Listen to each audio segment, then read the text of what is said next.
Good morning, everyone. My name is Olga Petelczyc. Probably some of you are first time with us, so I will introduce myself. I'm internal auditor, but now I'm more work like a freelancer. I'm CEO of Aret Audit, that is a consulting company, and I support now internal auditors, but also company on their ESG road, but also I support auditors to deliver a training and some other form of quality assessment. Today I have a great pleasure to host three person, we can say international experts. So we are in the three different European cities. So me and Maria are in Warsaw, but Alexandra join us from Brussels and Aris from Athens. So really international team, and not so much like our audience, but in any case, it's great. Before we start, a few words maybe for those of you that are out of Poland and don't know Maria. Maria Krawczyńska is a great expert, really passionate about ESG. Maybe I will switch to the presentation. Sorry, Maria. It will be easier for everyone. Good morning, and thanks, Olga, for this really nice intro. No, everyone knows that you are really passionate, and if someone puts so much energy to ESG issue, so for sure the landscape would be totally different. I have no doubts about this. Maria is passionate to join needs of social and business goals. Yeah? Social needs and business goals. So it's really a great match. And as you can see, also Maria is CSR and Sustainability Finance Department Director in BNP Paribas, the one of the first bank in Poland, and deliver a sustainability linking loan on the market. So Maria will tell you a bit more about this after. But what is also important from our meeting today, Maria was until beginning of this year the member of the one working group in EFRAG. So she's one of this person that creates sustainability standards for us. So welcome, Maria, here. My second guest is Alexandra Palińska. Alexandra is executive director in Eurosif. Eurosif is, if I know that a lot of you are from financial sector, so this organization is for sure the one that you must follow on social media, because it's a European Sustainability Investment Forum to lead pan-European sustainable and responsible investment. And they advocating for more sustainable financial system in Europe. So thanks to people like Alexandra, we have more responsible financial market, and we know that we still need do a lot in this field. So it's really important organization. But Alexandra is an expert of finance, also work for other European or institution based on Brussels, like Finance Watch or EFAMA. So it's also great experience. And what is also very important from our meeting today, Alexandra is a member of EFRAG Sustainability Reporting Board, and also Alexandra is the person that create a new regulation about sustainability, ESG, for us into Europe. So Alexandra, welcome, and thank you that you find time for us today. I know that it was not easy job for you. Well, thank you, Olga, for this introduction, and good morning to all. Great pleasure to be here today. And my third guest, and probably you are a bit surprised because we plan to meet today also with Massimiliano from Italy, but unfortunately Massimiliano has flu And in last moment, we have really emerging case to find someone who can join us and have also knowledge about internal audit and SSG. And Aris agreed to join us today, find time for us. So Aris, I'm really grateful that you are with us today, and we can deliver the presentation also about internal audit, not only from my perspective, but from the perspective from someone else's perspective. Aristodomis Dimitriadis is a ECIA board member. ECIA, for those of you who don't know this organization, but I believe that everyone knows, but just in case, it's European Confederation of Internal Audit Institutes. So it's organization that it's based on Brussels and make advocacy for our profession in Brussels, but also they deliver a lot of nice information about internal audit. They have really nice publication about SSG, so it's also important to visit the website of ECIA and follow them on social media. And also, Aris is the IAE Greece vice chairman, have a great experience in internal auditing, compliance, and risk management. So combine these three areas in one. So Aris, one more time, thank you very much that you're joining us, and you will present your perspective today. Okay, Olga, thank you very much from Athens. Although it is a sunny day, it is quite cold. Very, very interesting. On weekend we had 22 degrees. Now it's 8, but sunny. So maybe it looks like Poland. I don't know what is the temperature there.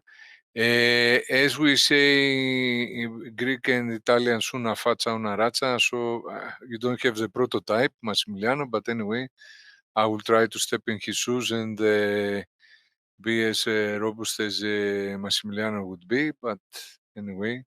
And as I said, because I'm a member of Deutsche Telekom, my company Otec Group in Athens, we visited quite a few times the beautiful city of Warsaw. Thank you. Thank you. And we have also great partners today. Eurosif, I mentioned this organization before, so thank you very much. Institute of Internal Auditor Poland is always our partner and also invite you for this meeting. ACC Poland, so thank you for this for this partnership. And the fourth organization is the Association of independent board members, and because we deliver knowledge that is also important from the point of view of the board. Everyone now needs to educate, so we try to invite everyone who is interested to implement SDG issues in a proper way, we can say. So thank you for this partnership. Thank you for inviting your members. And I see that we made a quite good job because we cross 450, and I think that it will be even more in a minute.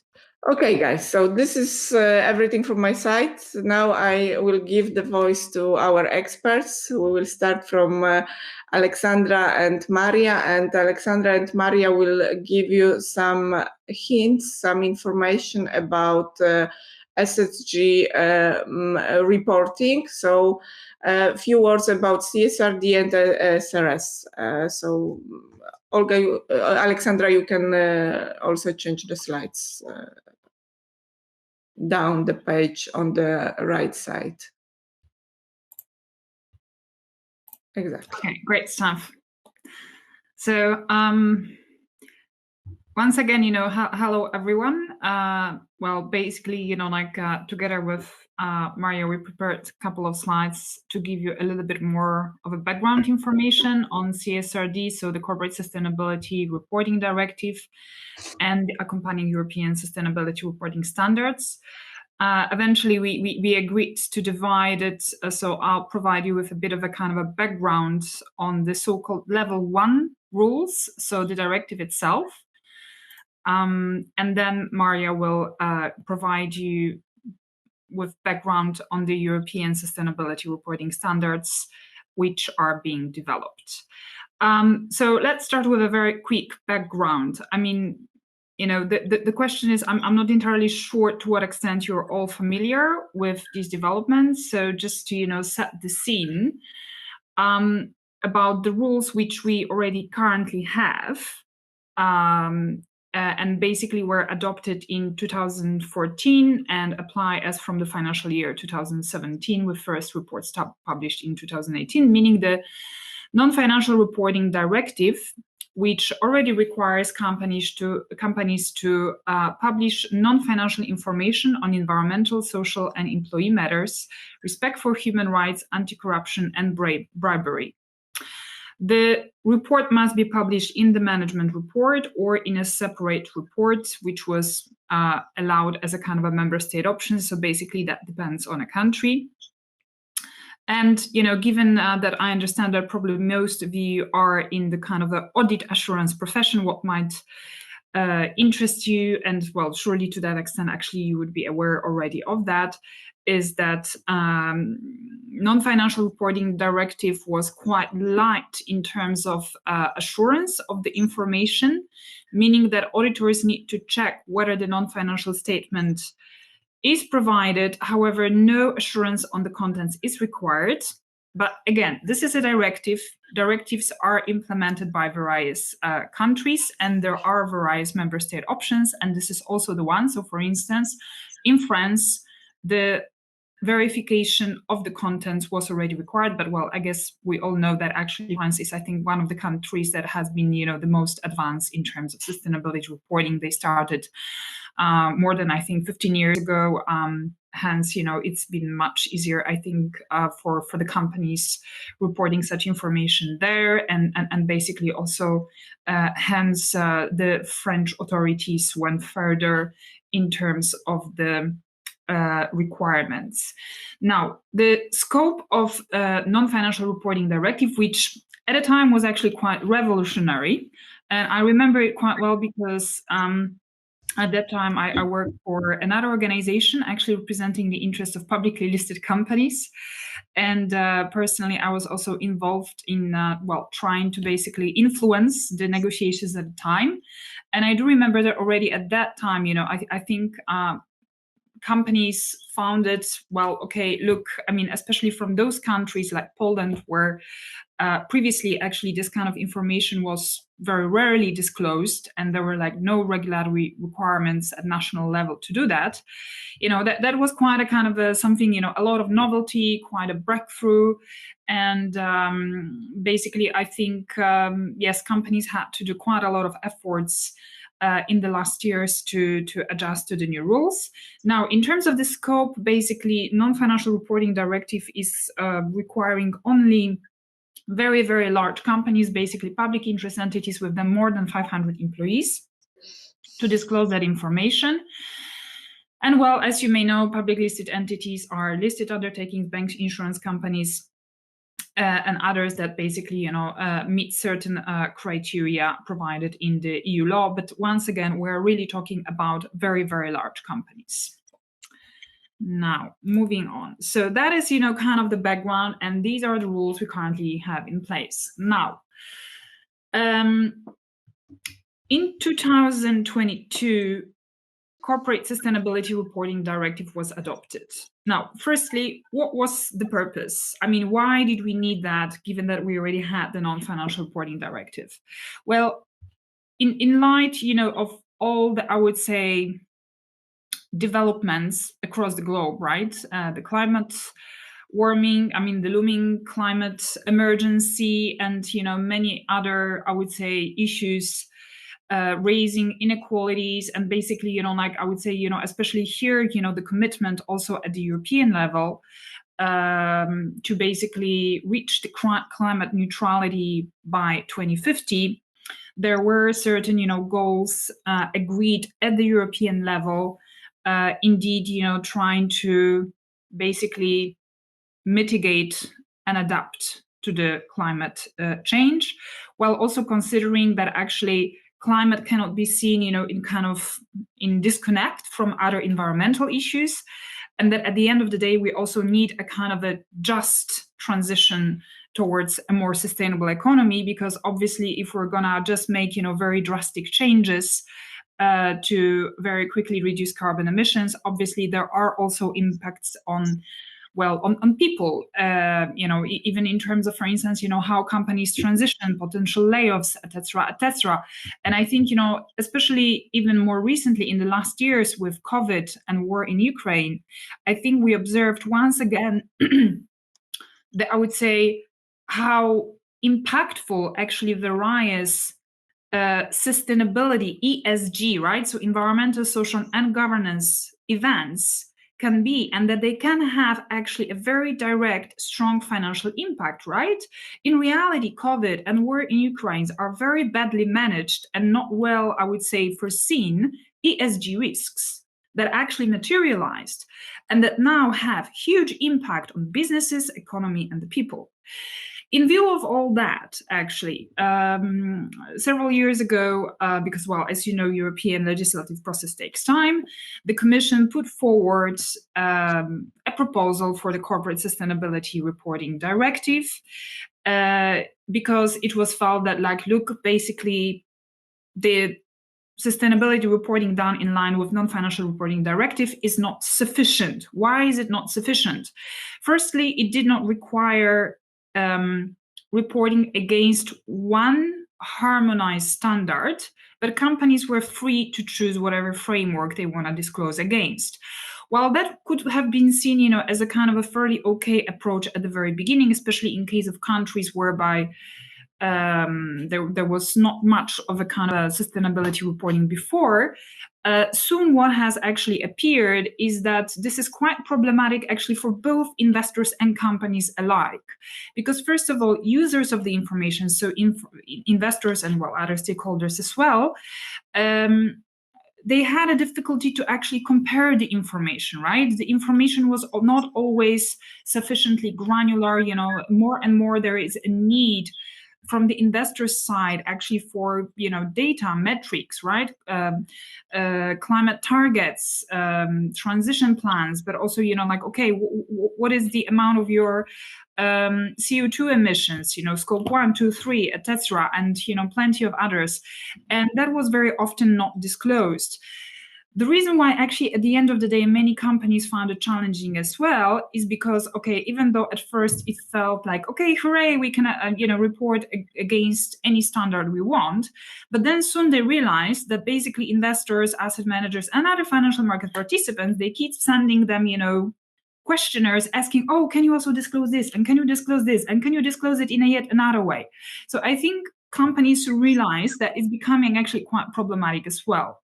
So in order to remedy all of that and ensure that we can also, as part of the kind of a bigger sustainable finance action plan, basically unlock the data-related challenge and increase the availability of comparable, reliable and quality sustainability-related information disclosed by companies, that's why we have actually now this Corporate Sustainability Reporting Directive.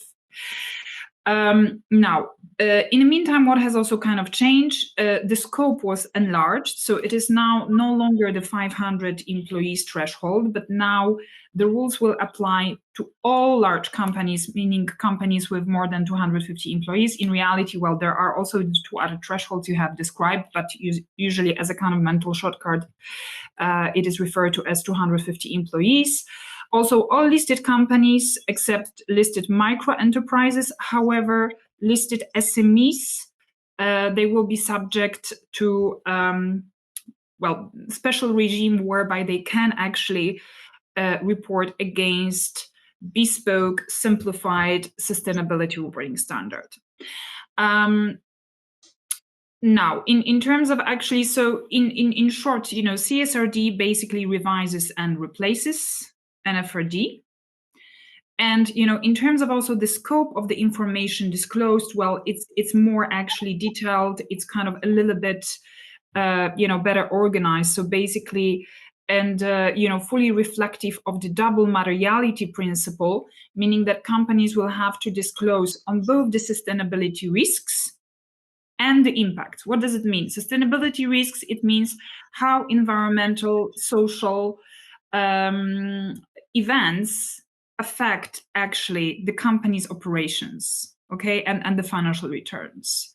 So, for instance, indeed thinking about, okay, what might be the implications of COVID on our business, right? What might be the implications of the global warming? What might be the implications that, I don't know, maybe some companies in Netherlands in several years' time, they're going to be underwater. So let's think about all that, and let's try to kind of analyze that and think, okay, what are the risks? What are the opportunities? Okay, so what are the also opportunities for us that we can leverage on? And finally, the impact, so the second coin of the double materiality aspect, meaning how our operations impact basically the environment and people, and basically, to disclose all of that information. Now, moving on to the next slide. So yes, as I mentioned, CSRD introduces more precision on the reporting structure, strategy, implementation, and performance for ESG matters. And again, obligation, the main kind of takeaway is that it introduces an obligation to report against a unified European sustainability reporting standard. Well, in reality, by the way, there are much more than just one. I mean, the thing is, it kind of depends. I mean, in reality, it will be sort of like one all-comprehensive standard, but okay, it is broken between the sector agnostic, then the sector specific, then the SME standard. But okay, this Maria will elaborate further on. And actually, these standards are developed by EFRAG, with the first standard actually, so the sector agnostic being now finalized. It's already in the hands of the European Commission. So EFRAG already finalized its work. And by the way, EFRAG is a kind of an advisory technical body to the European Commission. In the past, they were specialized on the financial reporting, meaning they were kind of transposing the international standards IFRS into the European Union law. Basically, in the context, of CSRD, the Commission thought like, well, okay, somebody has to develop those standards, right? So they were like, okay, pondering, okay, should it be ESMA, the European Securities and Markets Authority?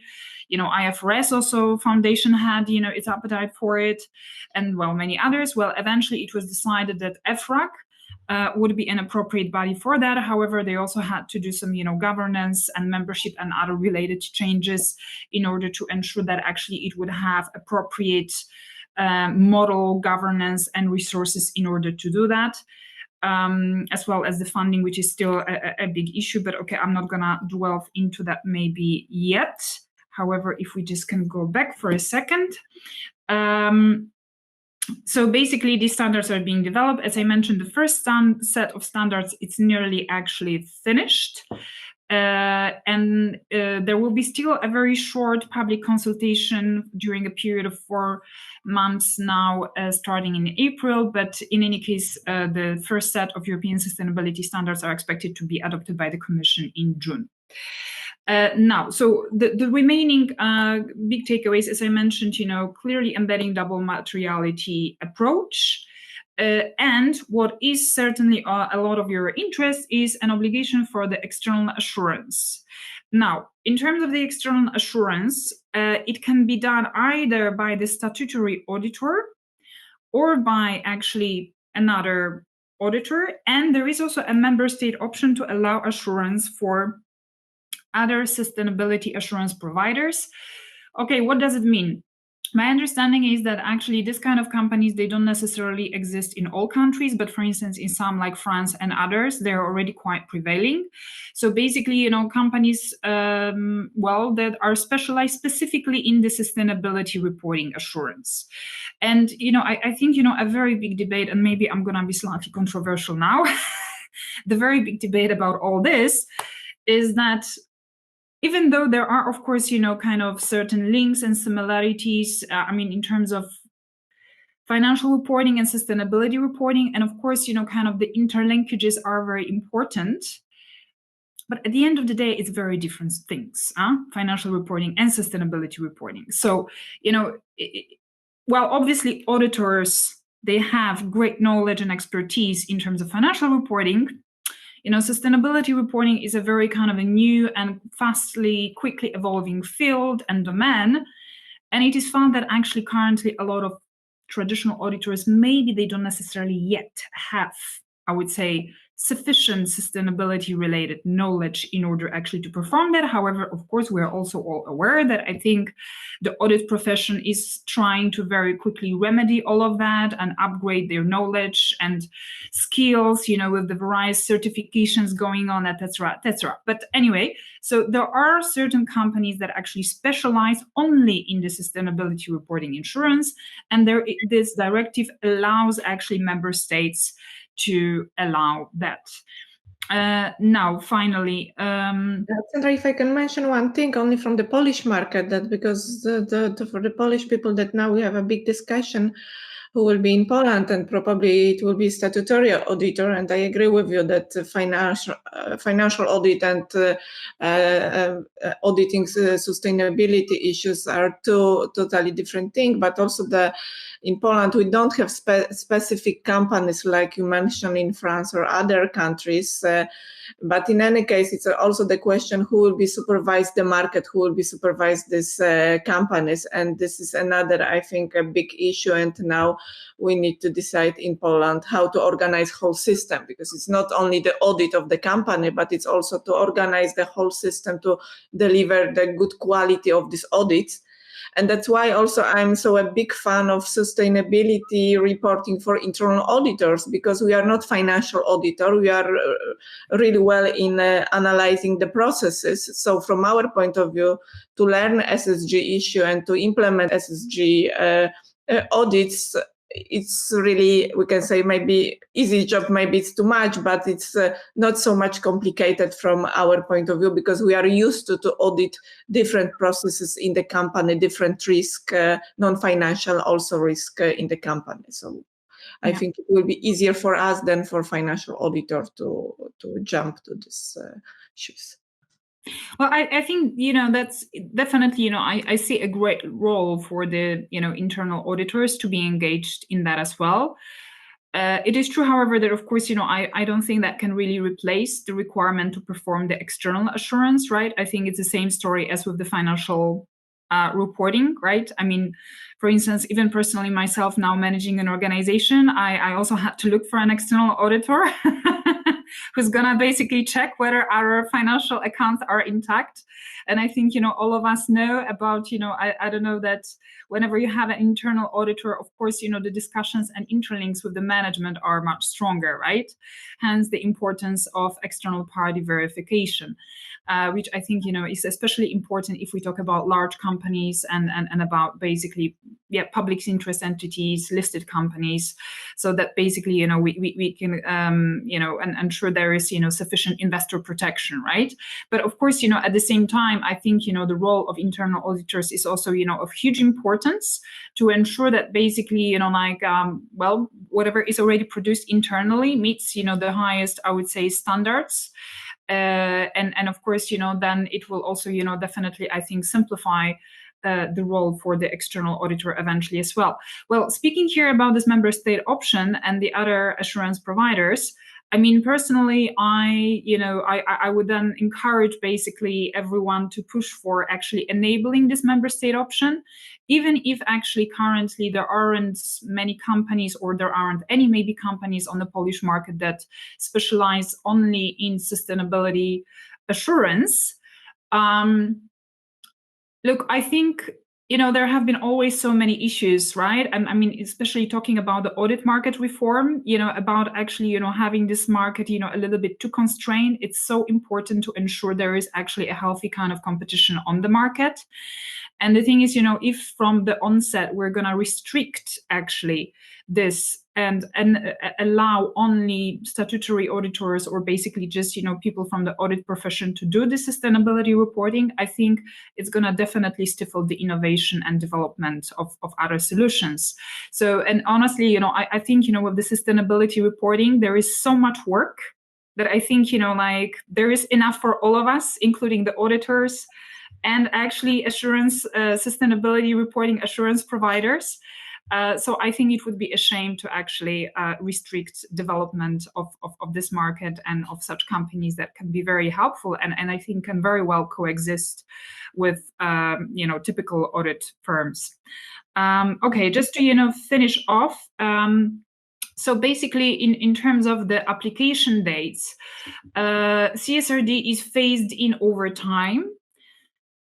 So basically, well, as you know, well, EU law is a little bit complicated. So in reality, CSRD is already in force. However, in force in European law, it doesn't really mean, that much. It means that probably in case of directives, the period of actually transposition has started. But what is really of interest usually to the companies is when the rules apply, which is not necessarily the same date as the entry into force. So basically, the rules will apply as from the financial year 2024. However, that means that this is the year during which we're going to be gathering, companies will be gathering the information.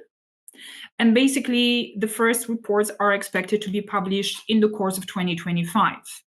And during this first year, this applies only to the companies which are already within the scope of non-financial reporting directive, meaning companies, public interest entities with more than 500 employees. So only the largest ones. Then the 1 year later, it will be also applying to other large companies within the scope of corporate sustainability reporting directive. Then the following year is the so-called sort of first year for listed SMEs. However, there is also an opt-in. So that means that, okay, some listed SMEs may already start gathering the data over the course of 2026 with the first sustainability reports published in 2027. However, they can still opt out for the next 2 years. So in reality, it could be delayed even as far as to 2028 with the first reports in 2029. And last but not least, well, there are certain actually non-EU companies within the scope of this directive as well, although of course subject to certain conditions. And basically for these companies, the first, kind of data gathering is 2028, and then with the first reports published in 2029. With that, I'm gonna now pass over to Maria. Thank you, Alexandra, and good morning again. I'm really pleased to be here and discuss after our intro side. I hope that there will be time for the discussion and happy to answer the questions. As Alexandra mentioned, now I will guide through the harmonized standards. So we are already introduced in terms of the regulatory landscape. And here is the question, so how, according to what standard will we report, should we report and gather the data, which is the task for all of us. So as already mentioned, the CSRD implemented the rule that there is no more the freedom of the standard, but we should report according to the harmonized standard. And here is the shortcut ESRS, from European Sustainability Reporting Standard. Exactly is a set of standards, because it's not one standard, but a package of standards.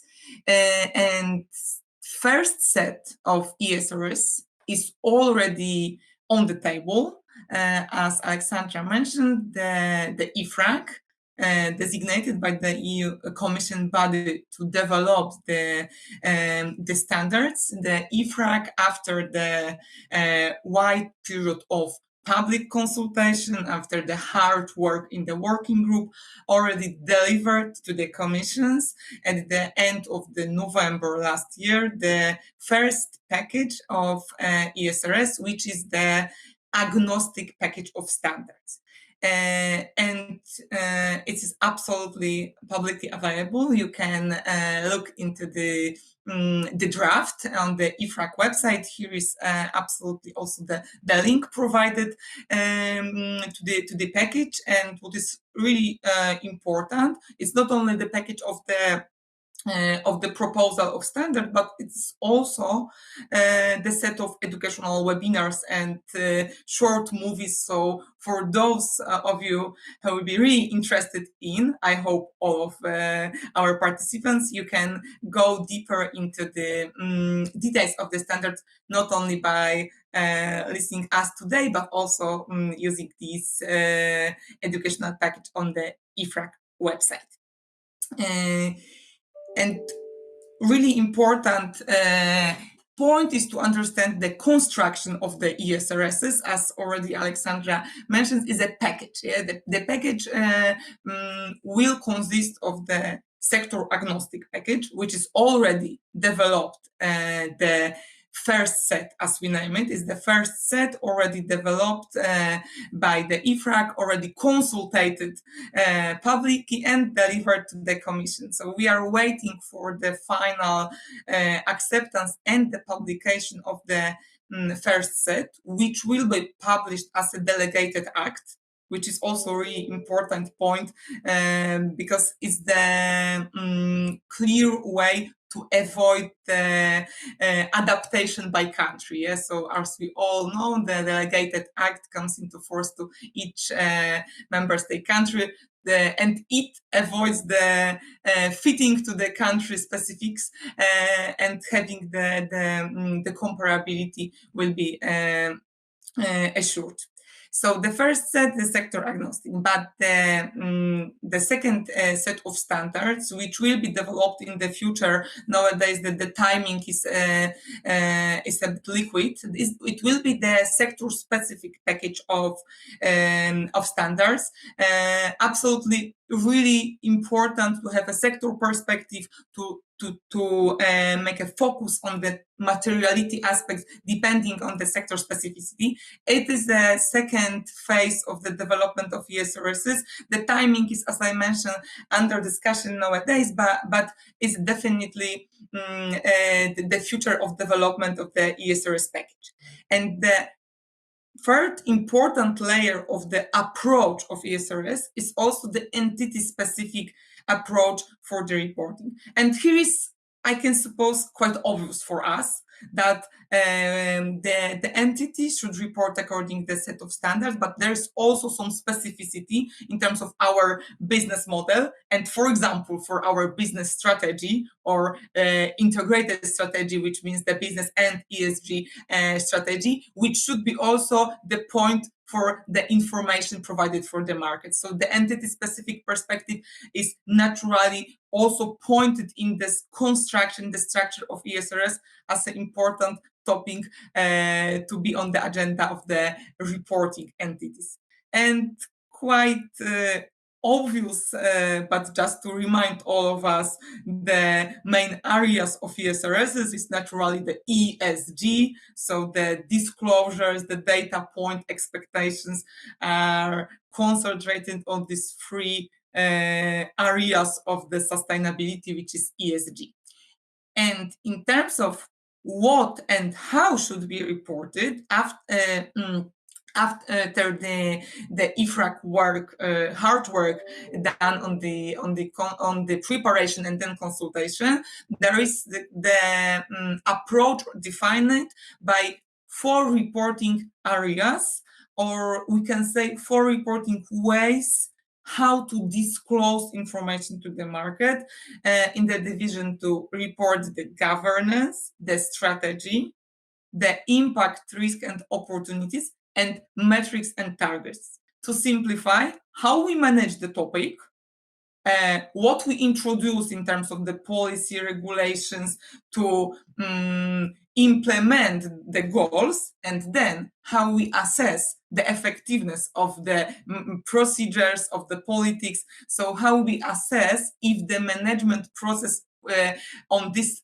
material point really works. So the metrics and targets to measure the effectiveness is absolutely key point for the reporting and for the data. And this whole concept based on the double materiality idea, which I follow in the second deeper, but it's the whole concept provided and expected by the CSRD to look deeply on this double materiality perspective. Yeah, and what we have already on the table, as I mentioned, is the first set. So just to look deeper, what is inside this first set of ESRS? It's a package of 12 standards. 12 standards, universal, so agnostic, related to all entities from all sectors. And inside this 12 standards, we have the first two, like the guidelines, like the general, and the 10 thematic standards. So these first cross-cutting general standards consist of the idea implemented by ESRS 1, so the first standard, like to guide entities how to report and what should be reported. So we can say that the ESRS 1 is more than the guidelines, how to report, how to prepare, how to provide the process of double materiality, key point for us. And the ESRS second is about the general disclosures and general data points, which is quite the, we can say, the profile of the entity. So to disclose the general information, the profile, the description of the value chain, the metrics of the entity to be disclosed. So it's quite general. For those of you who are a bit familiar with the GRI, Global Reporting Initiatives, it's a bit similar approach to these profile indicators from GRI, a bit. But here is the important notice to add, that the concept of ESRS, based on already developed and existed self-regulation of the market and best practices. That's why, for example, mentioned by myself, the GRI or TCFD, or also SASB from other markets, not only Europe, provide a really good input to the work done by the EFRAG and the working groups, and we can see in the ESRSs a great value from the already previously existed self-regulation and best practice on the market. So here is the experience of the reporting market used to create this setup and create the disclosures. So for those who are a bit familiar, there is some similarities you can find. Okay, so I summarized the ESRS 1 and 2, and then the topical standards, naturally for the division of ESG, and the 5 standards around environment, so ESRS E1 to E5. There are thematic standards around the environment, and here we have 5 main topics of the focus related to the environmental impact, risk and opportunities, naturally, regarding climate change, pollution, water and marine resources, biodiversity and ecosystems, natural approach, and natural resources use and circular economy. You can see the similarity to the EU taxonomy. That's right, because exactly as we have 6 goals of the EU taxonomy, there is the link. We have the same areas. The only first and second goal of the taxonomy, which is the climate mitigation and adaptation, they are merged to one ESRS standard. But here is the clear link to the EU goals related to the environment, clarified by EU taxonomy in the topics related to disclosing the data. So here is the clear link. And then regarding the social perspective, here we have the look on the social aspects in the value chain. So again, we come back to the business model and see the social in the stake of the different relations, we can say, in our sustainability nomenclature stakeholders perspective. Yeah, and starting from the own workforce, so S1 related to the own workforce. Here, important point is regarding our own workforce, so not only the own employment in terms of the job law regulation, so not only those three, but also other employees who work on our site, which is, for example, the B2B employment or the work agency employment. So here is a very important point already provided in the SRS, to look on the full workforce, not only the way we sometimes classify the employment as people employed according to the local job law. And going further in terms of S, the ESRS second, the workers in the value chain, which is perspective, look more deeper, not only your own entity, but also the impact on the value chain. And the third ESRS, consumers and end users. So here the impact, what we deliver to the market and how, and affected communities, as we can say local communities, the local impact on our operations. A really important point in terms of specificity of the business models and the sectors. So for ESRS from S2 to S4, there is huge space for clarification thanks to the sectoral approach, which will happen in the future on the market. So nowadays there is more general approach in this ESRS second, third, and fourth, and it will be deeply clarified thanks to the sectoral approach, because the differences between sectors in terms of value chain and impact on consumers are totally obvious for all of us. And the last but not least, the governance standard, which is the business conduct, about the operations, the way how we proceed our business operations, the ethics, the values in our value chain interactions with our suppliers. Here is the business conduct, the governance perspective. So it is the summary what we have in the first set of ESRS. As I mentioned, I strongly invite you to go deeper, to download the standards and read through to the disclosures and data points, as well to look into videos in the IFRAC site, just to give you the estimation and the flavor about the disclosures. Is 82 disclosures, but inside them we can find more than 1,000 data points. So precisely the questions what should be delivered. As we mentioned already with Alexandra, the regulations and the whole ESG data setup is under preparation on the EU and will take time. So the second, it will focus on sectoral approach, but also the SMEs perspective. So here is the goal of the commissions and then by the IFRAC operator to deliver, let's say, easiest way of standard for SMEs, so simplified way of ESRS for SMEs, but still is under preparation. As well, the next crucial point for users of the data is the digitalization. So the way we will tag the ESG data, what allows us to have a unified database and to be the part, finally, European single access point, also in terms of the ESG data. So those aspects will follow. They're under preparation and under discussion. As we all know, the discussion around EU is always the hard discussion, how and what should be implemented. But here is the future, that the data should be also tagged, and it allows the users.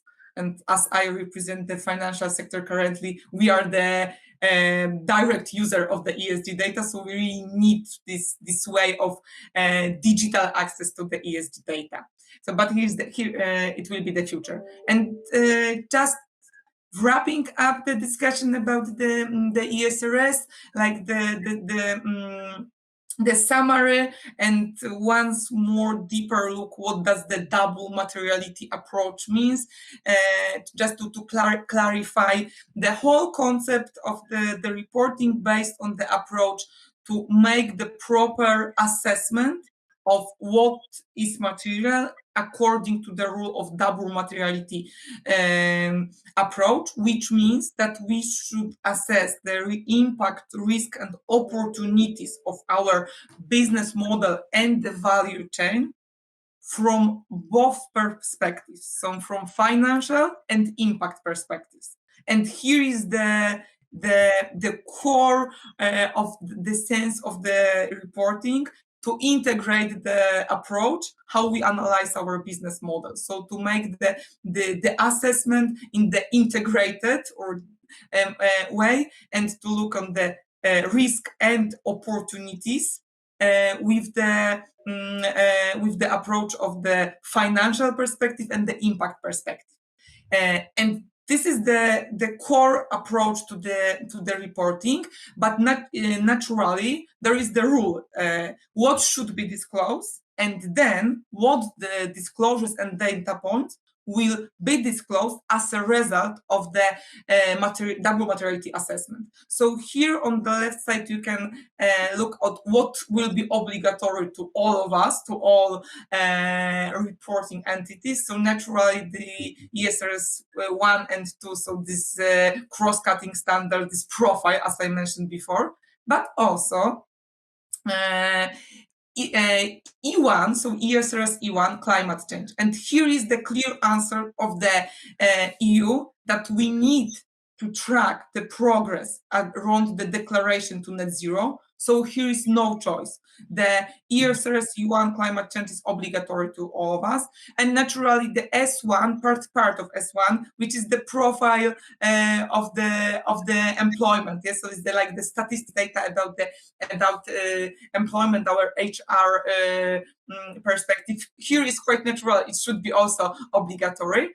And naturally, the all linkage with the already existing regulations related to the, let's say, sustainability or ESG data, which is the SFDR EU taxonomy. It is the obligatory. The role of the ESRS is to make it merge together and have a consolidated setup of ESG data. So this part is obligatory, and rest of disclosures and data points we will report as a result of the process of double materiality assessment, and what was material in terms of the topic and aspect around ESG. It should be reported according the disclosures provided in the topical ESRS standards, which I presented a few seconds before.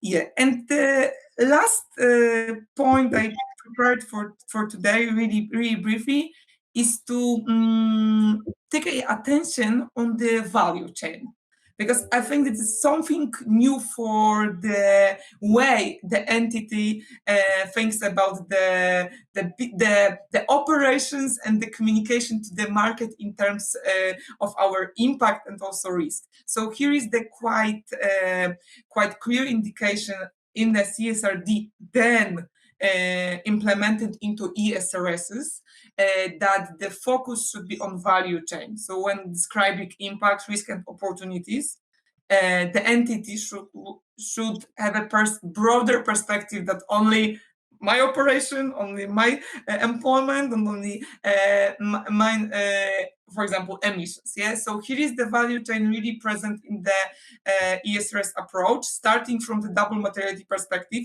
What is material in our business model, including the value chain? Then plenty of disclosures and data points exactly refers to the value chain. Just to give you the example, the CO2 emissions, as we saw before, obligatory disclosures, because it is ESRS E1 climate change, obligatory for all entities. There is the clear demands to present the scope 3 CO2 emissions, greenhouse gas or CO2 equivalent emissions, which is the scope 3 is exactly the value chain. So here is the clear example how the value chain is also demanded by the reporting. The same example, the ESRS S2, which is the employment in the value chain. It is the natural way to put attention of the impact and the business relation with different entities in our value model and our stakeholders, to take the attention about the quality and the sustainable way of business model. And here is the role of regulation to point our attention for that. So from my side, that's all what we prepared in terms of the presentation. Happy to participate in the discussion. I hope that after today's meeting you will be more interested in ESG and a bit more passionate. As Olga introduced my profile, I really wish to share the passion to this topic to our guests. Okay, thank you for this presentation and a lot of information. Just from the point of view of an auditor, I would like to encourage you to start reading from ISRS 2, because there you will find the reporting lines like in three-line of a three-line model, and there is also the assurance to the board, supervisory board and management board. So it's also important from our point of view.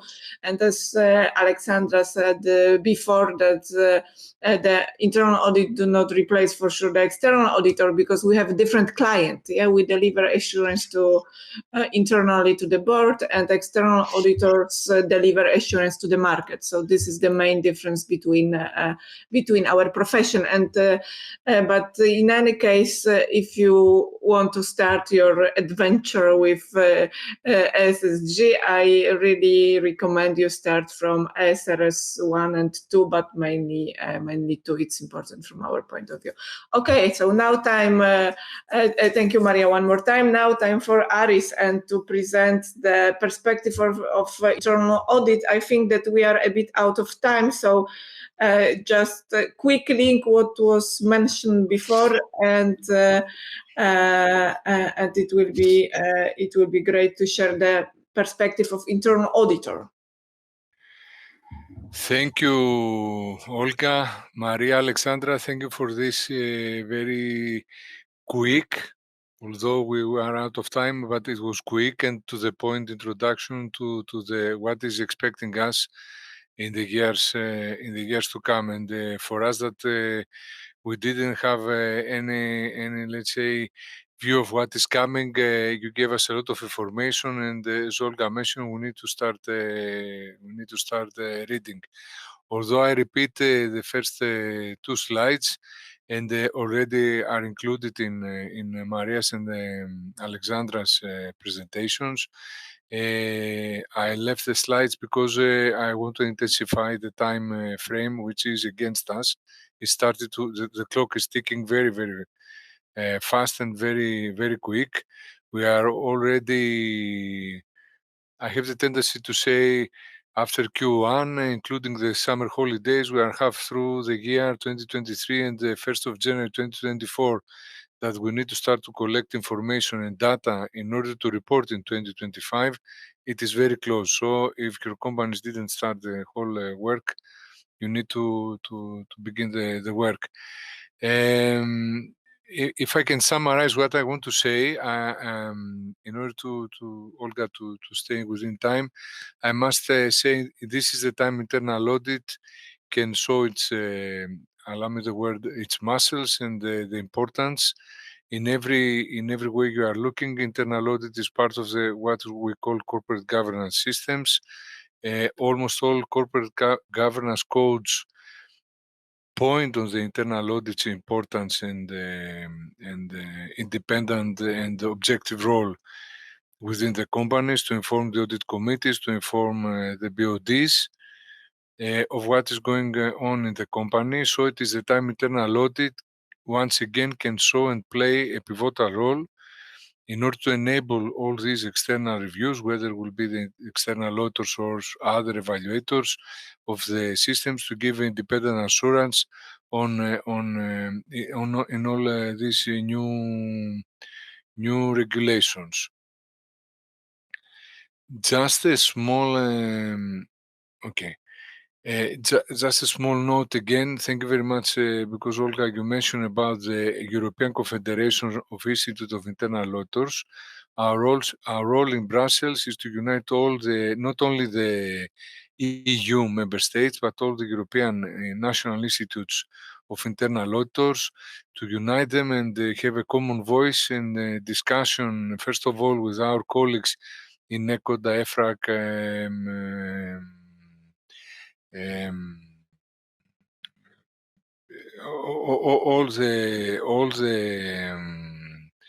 all the ACCAs, everybody who is advocating audit, internal audit, external audit. We have common worries in order to allow our companies to report timely, accurately, objectively, and independently, both internally and externally. And to be very, very transparent, I like, because you are on the very few persons that you say the model of 3 lines. It is not 3 lines of defense anymore. It is the 3 lines, because here we are talking about opportunities as well. So defense is not what anymore represents the internal auditor role. We are equal partners of our BOTs and audit committees, and we fight for our companies similarly with our procurement departments, commercial departments, IT, technology departments, irrespective of the industry we are working. So if one can want to see how the internal auditor will play a role in this new area, first of all, as it was explained by Alexandra and Maria, we are talking about strategy and goals, purpose and communication, risk management, governance, operations, value chain, reporting and disclosures. To me, all this, if I can translate it to internal auditors, let's say, vocabulary, I can say COSO. COSO ARM, and the COSO internal controls, somehow is how the internal auditor should tackle again these new ESG regulations, and how we will cooperate with all our colleagues, as we mentioned. Before you look in my slides in presentation, I will, through you, Olga, I will try to send to everybody who attended the meeting the 3 fact sheets ECIA published up to now in relation to the new regulations. So maybe, I don't know how, the way you will send the participation information, please send these fact sheets to all our colleagues. I think this will give you useful understanding of what ECIA is doing and how we want to see the role of internal auditor. Step 1. Think how many new responsibilities are assigned to our boards and their oversight responsibility on sustainability reporting. As I said, ECODA, FERMA, EFRAG, all of these institutions worked very hard to develop the guidance. And however, audit committees and BODs took a new responsibility, which is very, very important for the existence of our companies and the future generations. All this will require a clear governance model, who is more experienced to advise audit committees how this affects the organization and how the audit committee and BOD should adapt. Here we need to see, of course, the rise in importance from CSO, from Chief Sustainability Officer, to the CFO, the Chief Financial Officer, which is an important area. We are talking about sustainability strategy and group strategy, company strategy. These two should be integrated. That means we need also, through our work, to analyze, advise how this can be done in a better way. I saw during the 2 presentations of Maria and Alexandra continuous reference to risk analysis, risk collection, impact analysis. Internal audit is trained to do this. Of course, I don't skip the fact that Maria mentioned. We need to follow the regulations. We need to understand the regulations and assist our companies. So, from my perspective, after internal audit, understand these new regulations, together with our colleagues in sustainability. Usually there is such a department. We need to perform not an internal audit, but a health check in order to establish our readiness and advise all the interested parties where we stand compared to the regulations, legislations, standards, in order for everybody to understand their role and see what is their role in order to close the gaps.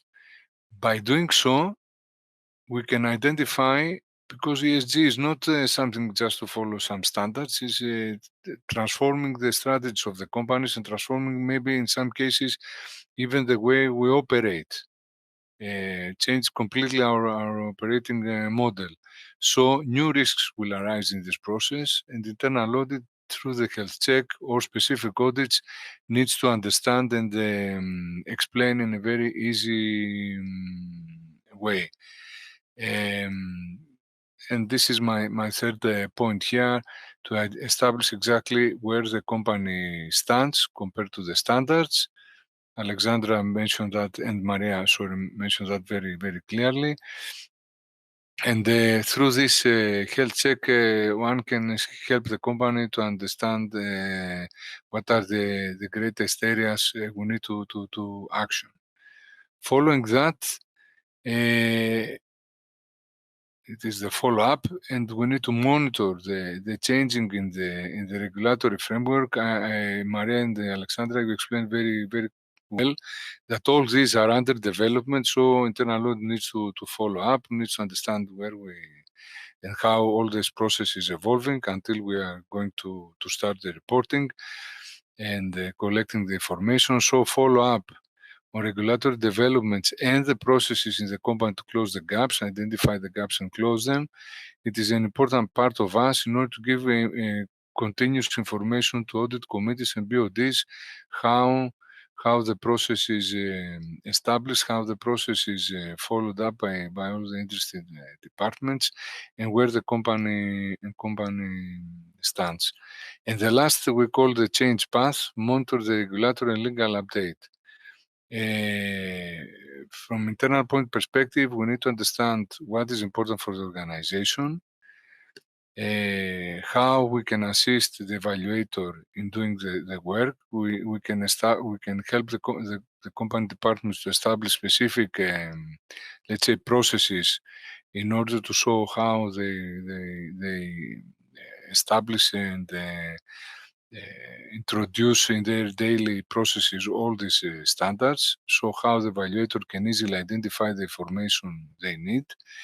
We can help them to establish and measure the KPIs necessary in order to do the reporting and monitor throughout the year all these KPIs. If they, from day one to the last day, we collect the data, keep showing in an independent and objective way the progress and the company's operational level and how they agree or disagree with the KPIs established by the standards. And of course, already mentioned what needs to be done in regard to functionality of governance, control, and risk management mechanisms that needs to be established throughout the company.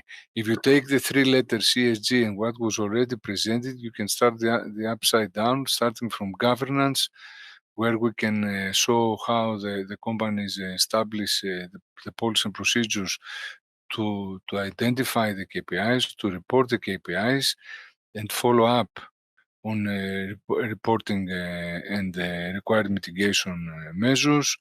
Going to social, very important areas, on workforce, compliance issues arise, comply with ethical guidelines. Do we have the right code of conduct? Do we have the appropriate training for all our employees to understand all this process? Do we offer them the appropriate training in order to succeed and implement all these KPIs?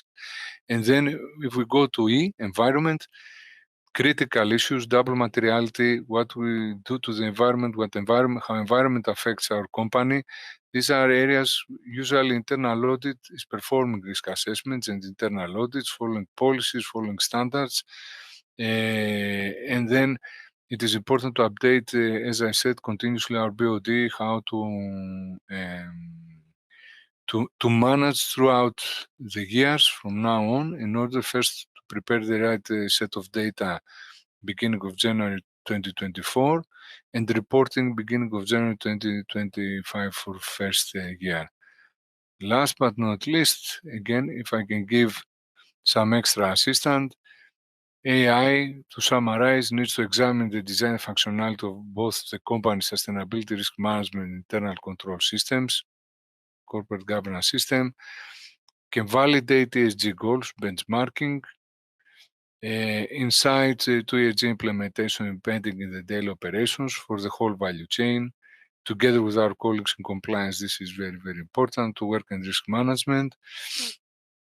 Reliance, accuracy, completeness, and compatibility to ESG disclosures. I remind to everybody we need to start reporting 1st January 2025. We don't have a lot of time to establish the mechanism to collect the data, make sure we report the right information to our audit committee, because usually in the listed companies, the audit committees are responsible to monitor this area. And last but not least, assess the change in culture. This is a constant topic for internal audit, behaviors, governance, strategy, performance, in order to embed sustainability goals as part of our strategy, or to say how I believe it, sustainability should become our strategy. The rest should follow.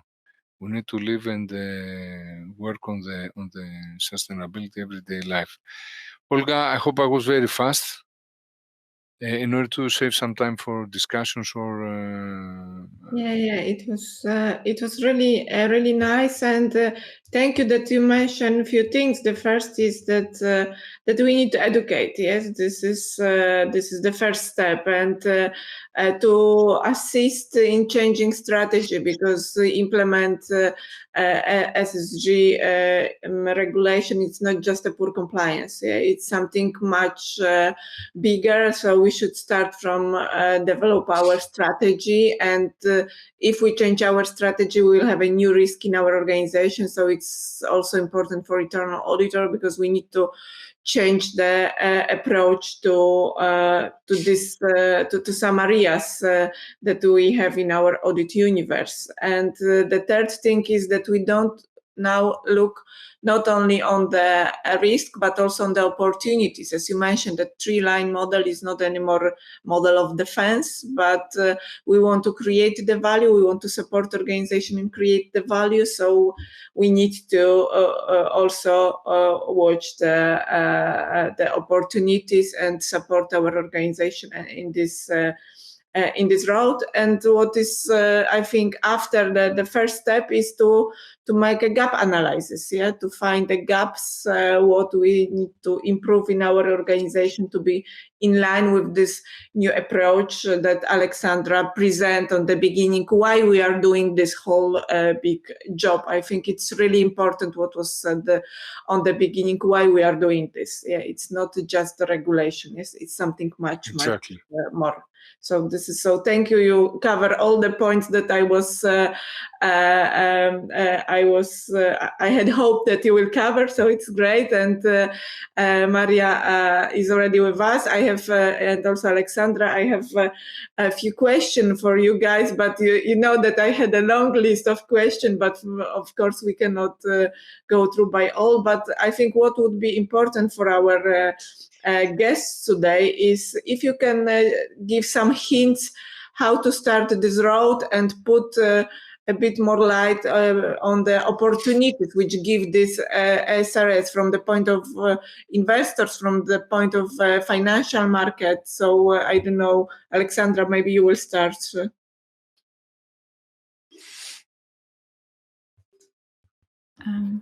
Sure. The thing is, in terms of, I would say, like why is it relevant for financial market participants? I mean, as I mentioned, the investors, asset managers, and other financial market participants have been now, I think, complaining for several years that there is insufficient amount of actually comparable, reliable, sustainability related disclosures. And as you know, actually a lot of financial market participants, they also buy ESG data, from ESG data. Well, they also buy ratings, but okay, this is, a slightly separate topic. But overall, there have been, still quite concerns. The data is not always, kind of comparable. It's not always sufficiently reliable. So basically, that's why this initiative is so important. And I think, there are great hopes that basically with the Corporate Sustainability Reporting Directive and the European Sustainability Reporting Standards, the availability, quality, comparability of data will greatly increase. And at the end of the day, this is kind of like, in reality, the starting point of all the sustainable finance agenda, right? Because we also have a lot of disclosures on the financial market participants. So, for instance, SFDR, Sustainable Finance Disclosure Regulation, which is together also with the EU taxonomy intended at enhancing sustainability disclosures on the financial products. But indeed, the kind of corporate disclosures are the starting point. And, hence why it's so important and relevant.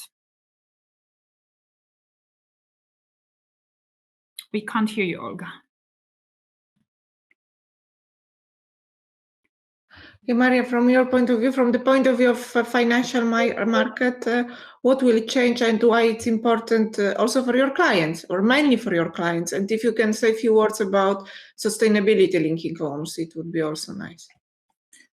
Yes, so exactly what I can observe in our local Polish market, it's a big change. As Alexandra mentioned, the scope of the previous obligatory disclosing of ESG data, non-financial, entitled that way, to current setup. It's a big change for our clients, for all Polish entities, and from the financial sector, we really wait for this change because we really need the data. And nowadays, in the relation between the bank and the client, we see the huge gap of the data, of the information which is disclosed by the company, the market. And if there is no data disclosed, the bank or other financial players cannot benefit from the already disclosed data. What cause the needs or the demands from us to ask clients. And we observe currently in Polish market the situation that each bank asks clients differently, in a different way, mainly about the same data and the same aspects, but a different way, in different surveys, questionnaire, as I can say, sending against the files, the questionnaire. It costs a lot of work to be done in both sides, the bank and the client. So looking with hope to the CSRD into a wider force. So in the reports for 25 and 26, when we can base on the data or already presented. And naturally, the role of the financial sector is to mitigate the risk, and to mitigate, we need to assess the risk, including the ESG risk. So to assess, we need the data to modeling, to make the assessment. But we as a financial sector, we are not only here to mitigate and to assess, but mainly to develop the offer and to speed up the real changes in our clients' business model. That's why we observe on the market plenty of possibilities to also gratitude and appreciate the efforts from the client in terms of the ESG disclosing and the progress, because here we talk about the reporting, but we do all reporting to make progress. Yeah, is the goal of the reporting to track the progress. That's why the good example you mentioned, Olga, is the sustainability linked loan or other sustainability linked products like bonds, like we can have factoring even, which is the linkage between the access to the capital. It could be the loan, it could be the debt finance, connected to the performance of the ESG of the entity. And it's a quite new tool on the financial markets also, but really raising the attention of our clients. And here is the clear way how we also gratify clients, because the progress is also related to the better financial conditions. Okay, perfect. Thank you. Yes, Aris? Olga, if I can add to Alexandra and Maria, let's say from a little bit different perspective. I had the chance to work together with our sustainability unit in order to run the materiality assessment, which is important in order to disclose the results, etc. It was very, not surprising, but very interesting that from the point of stakeholders, at least in our company, I mean, the results can be viewed in cosmote.gr site we have of our company, but the ESG standards requirements are always scoring the last 2 runs at least we went through, score at the highest from all the stakeholders, and very, very interestingly and surprisingly, from customers. They expect to set up this type of standards, follow up very rigorously, and not just let's say from a statement or whatever, but they want to see from the package of your product, the way you treat the shop. You have you assist, let's say, blind people to enter into a shop or whatever. And this somehow they indicate that they are willing to pay something extra to the products of our company if we respect all these standards. More interestingly, and this is something all the companies need to understand and embed in their practices. Actually, not embed in the practices, set up the practice of how they operate and around these standards. It is the young, the generations of younger employees we attract to the company. They are so strict and they ask questions before they are employed. Not in our company, but I know discussion with other Greek colleagues. Young employees refuse to be employed if the company is not, let's say, very strict when they are saying we follow ESG standards or whatever, social, etc., etc.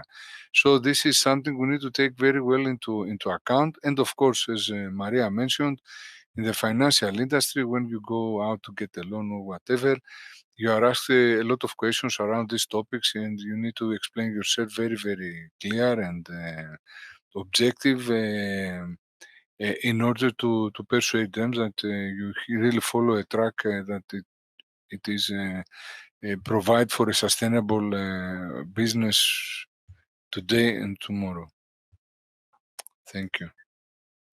Okay, thank you for this. I think it's really important because there is this perspective from the financial point of view, but also we cannot forget about all our stakeholders. I had even an idea to invite one of a young person for our meeting today and ask to present the opinion of young people, what they are expect when they are enter to the market, because I think that we cannot forget that this is also the part of talent management in our organization and to take the best people from the market to our organization. So for sure, it's a big benefit from implementing SSG. Alexandra, any other benefits, any other positive aspects of opportunities that people catch from the market? Well, in a way, there's, I think, plenty of opportunities. The only question is, opportunity for whom, right? But I think, well, we already elaborated on why actually investors, asset managers need this information. However, I'd like to stress, because, we recently, with the whole kind of sustainable finance regulatory agenda, we tend to focus on, the kind of compliance, preparing their own disclosures. But I think the most important thing at the end is basically that investors and need this information in order to make informed decisions, right? And basically it's about ensuring that, yes, I mean, sustainability considerations are taken into account. And it's not only about now, kind of doing good, right? So for instance, talking about impact investments, it's just also about integrating sustainability risks, meaning that indeed, as part of kind of mainstream risk management, which is also done while taking informed decisions. So that is actually, quite an important point. But at the same time, I think indeed there is, an increasing amount of number of investors that actually do care about, not only making profits, right? But also at the same time, well, nobody now talks about actually reducing profits, but also about making profits while at the same time investing into projects and companies that actually, well, either are helping, to kind of to mitigate and adapt to climate change, but also, yes, or at least are, somehow kind of neutral, but also, consider, I mean, to avoid investments, whereby there are some negative impacts, like for instance, I don't know, human labor, the slavery, I mean, the thing is, and some serious environmental or human rights harm. So, of course, that is also, an important consideration to make. And, maybe speaking of which, because, I do know that actually over the years, I think there has been this kind of a thinking that whenever you actually invest sustainably, it means reducing your financial returns. However, that is actually not true. And I think if you look actually at the different studies, I think there is more and more evidence that actually incorporating sustainability considerations in investment decisions may actually, even especially during the times of stress, actually market stress could actually even lead to more positive results. So I think these are all very important considerations. But look, in terms of, companies, I think, this is all a great opportunity to actually demonstrate what they are doing, right? And not only towards the investors, but also towards the consumers. I think, like all of us, we're increasingly conscious of the importance of actually being more, climate environmental conscious and doing things which are not contributing to the harm to the climate environment and human rights aspects. So at the end of the day, this is also, a great opportunity to promote how companies are going about sustainability and sustainability considerations. So, as I recently also mentioned an event, like, look, this kind of, developments, they can either be seen, you can either see glass half full or half empty. You can either see it as a regulatory burden, or you can see it as a possibility to have, actually competitive advantage over others. So I think, what I would actually try to encourage everyone is like, let's try to make the best of it. And let's just, kind of realize that it's not about compliance exercise. It's actually also about promoting what each of your companies are doing. And at the end of the day, it's about also ensuring that, yes, we as a kind of, that businesses can also survive longer term. Because the thing is, if we go to the point of actually no returns, right? I mean, for instance, even the recently launched IPCC report actually demonstrates that we're already actually very close to reaching the 1.5 degrees actually global warming. So, but we are still at a point where actually with some decisive actions, we can change the course of that. And I think something that very often companies forget is that if we completely destroy our planet and environment, you won't be able to do business either. So the thing is, I totally agree with you. And I think that we also convince our attendees, because we have a question. For example, I would like to ask if there are similar reporting standards or initiative out of EU. If yes, is there any plan to harmonize them? Do you have any news if there will be some harmonization? Or, I mean, for sure we will have ours in European Union, and the process is we can say, finish at least in the first step. But do you know something about similarities in other reporting standards, how it will be managed? Well, I can quickly respond to that. So as many of you probably already know, the IFRS Foundation also created, a dedicated branch basically to develop the international sustainability reporting standards. And basically, this is something which is now a work in progress. I mean, and actually, I think in the coming months, we can already await the publication of the first batch of those international standards. However, I would say, well, and indeed, there are quite a lot of efforts between the Commission, EFRAG, and ISB to try to ensure interoperability and that the standards within the parts where they cover the same aspects, they are as aligned as possible. But indeed, the European standards go further and they have a much broader scope.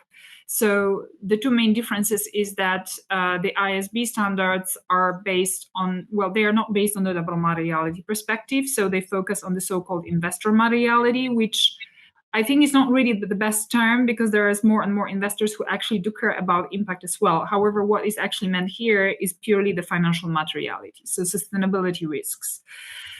Even though if some of the actually impact indicators may be reflected, like for instance, scope 1 to 3 emissions, but still this is kind of the basic principle. Also, in the first stage, they cover the, I would say, they tend to focus, on the climate actually aspects, even though actually I think for the other objectives, the work may also be soon under development. However, yes, the first batch is basically a little bit more generic and then climate specific standards.